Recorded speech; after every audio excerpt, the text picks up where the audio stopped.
Bienvenue dans ce nouveau moment de réflexion et de transformation. Je suis Edna Iman.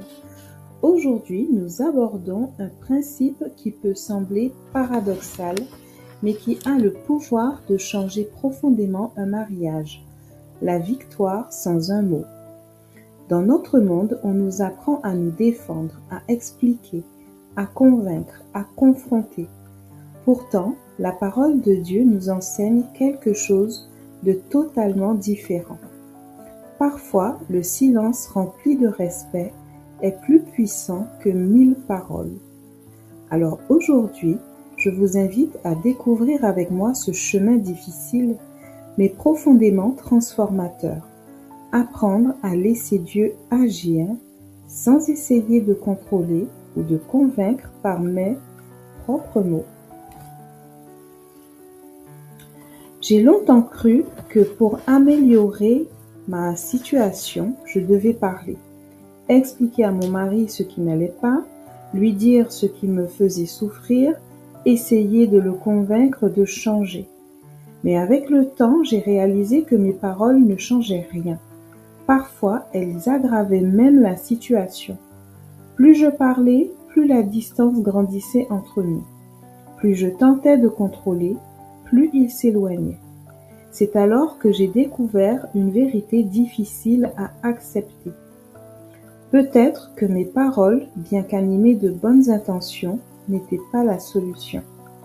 J'ai commencé à comprendre que je devais confier mes inquiétudes à Dieu plutôt qu'à mon mari.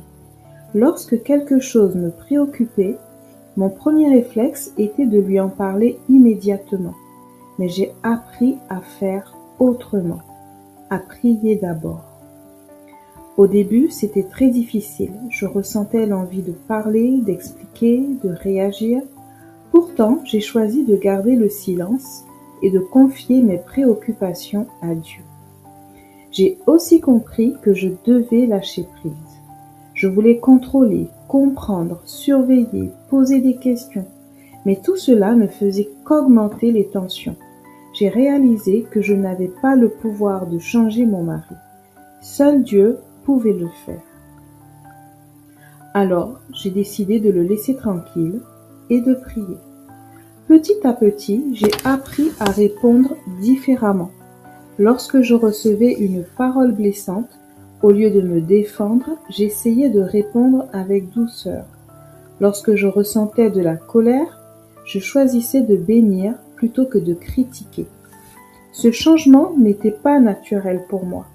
Il demandait de l'humilité, de la patience et beaucoup de prières. Mais j'ai découvert que l'amour silencieux peut toucher un cœur plus profondément que des paroles répétées. J'ai aussi compris que je devais apprendre à aimer, même lorsque c'était difficile. Aimer sans condition, sans attendre un changement immédiat. Aimer malgré la blessure, malgré la déception. Ce n'était pas facile, mais j'ai découvert que lorsque je changeais mon attitude, l'atmosphère autour de moi changeait aussi. J'ai appris que mon mari n'était pas mon ennemi, que ma véritable bataille était intérieure. Apprendre la patience, la douceur, la confiance en Dieu. J'ai aussi réalisé que je devais cesser de parler de mes difficultés aux autres. Même si je cherchais du soutien, cela pouvait parfois aggraver la situation. J'ai donc choisi de me confier davantage à Dieu dans le secret de la prière. Petit à petit, j'ai appris à faire confiance à Dieu, même lorsque je ne voyais pas de changement immédiat.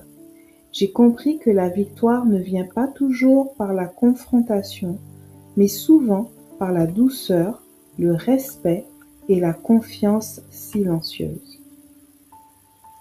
Aujourd'hui, je vous invite à réfléchir.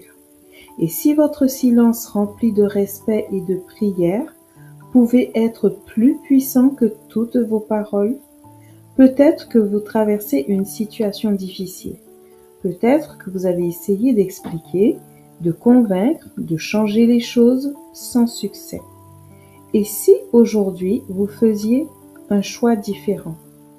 Choisir de prier avant de parler, choisir de bénir plutôt que de répondre, choisir de faire confiance à Dieu plutôt qu'à vos propres efforts.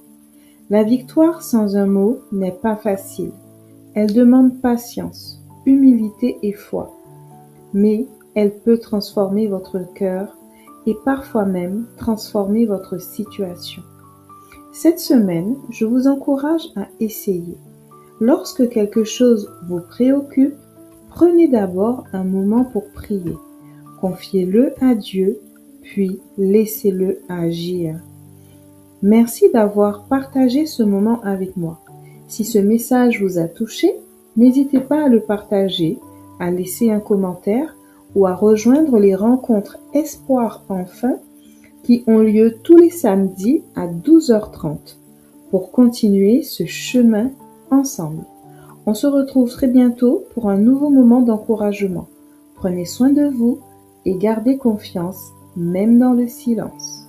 À bientôt!